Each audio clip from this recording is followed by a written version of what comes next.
carboxila. Carboxila que fica na outra ponta. É assim? Pois, existe a digestão da proteína, ela é tão preciosa que tem enzima que só quebra a porção C terminal. Ou tem enzima que só quebra a porção N terminal. E tão específica que ela é. Por isso que se torna bem mais lento. A amilose tem ligação alta, vai quebrar tudo. A própria digestão da gordura também acaba sendo até um pouco mais rápido do que a da proteína. O problema é que as enzimas que digerem proteína são enzimas específicas demais. Então não é qualquer proteína, nem é qualquer ligação peptídica que ela vai quebrar, tá? Então, a primeira enzima que vai trabalhar na quebra da proteína são as pepsinas. Aí, a razão da pepsina atuar no estômago é simples.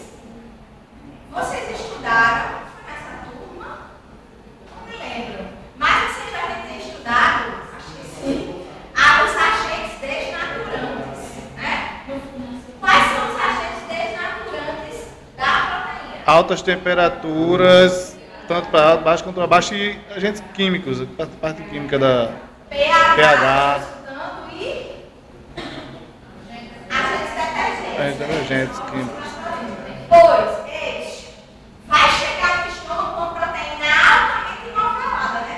Uma proteína com estrutura terciária e com estrutura quaternária, que é enorme, cheia de ligação peptídica, cheia de ponto de hidrogênio, cheia de ponto de sulfeto algumas. O que é que vai acontecer? Se tivesse daquela forma, não tinha enzima no mundo que digerisse aqui e digerir aquilo. Então, o pH do estômago desnatura especialmente a estrutura terciária e a estrutura quaternária das proteínas. Então, por isso que, ao desnaturar, eu vou perder aquela estrutura molecular, né? Assim, a desnaturação não vai gerar a perda da estrutura básica da proteína. Ao desnaturar, a endopeptidase, mais conhecida como pepsina, consegue atacar as cadeias peptídicas, ou seja, consegue atacar a ligação peptídica. Só que ela sozinha não resolve. Isso, eu posso dizer que isso é o início de digestão. É o início da digestão das proteínas, tá? Ela vai pegar assim, ó, não são polipeptídeos.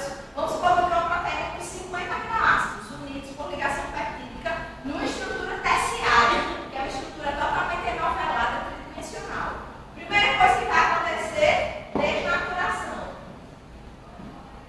E essa desnaturação é decorrente do pH ácido do estômago. Devido a essa desnaturação, eu vou ter a ação da pepsina.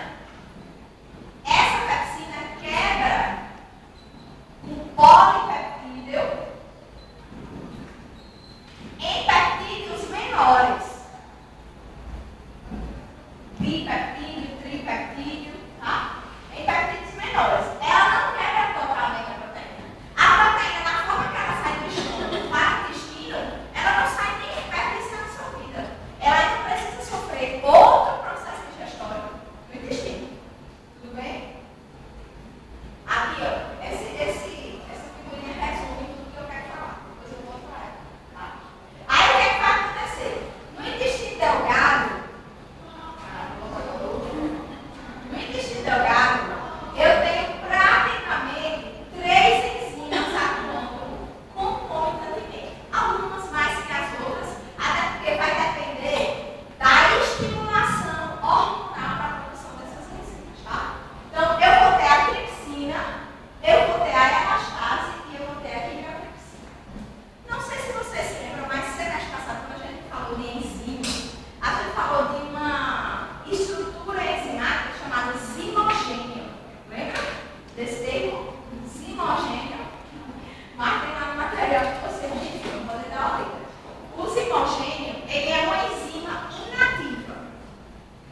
Todas essas 3 enzimas, elas vão vir lá do suco pancreático. Lembra do suco pancreático que traz as enzimas lipáceas que digerem gordura? No mesmo suco pancreático vão vir as enzimas que vão digerir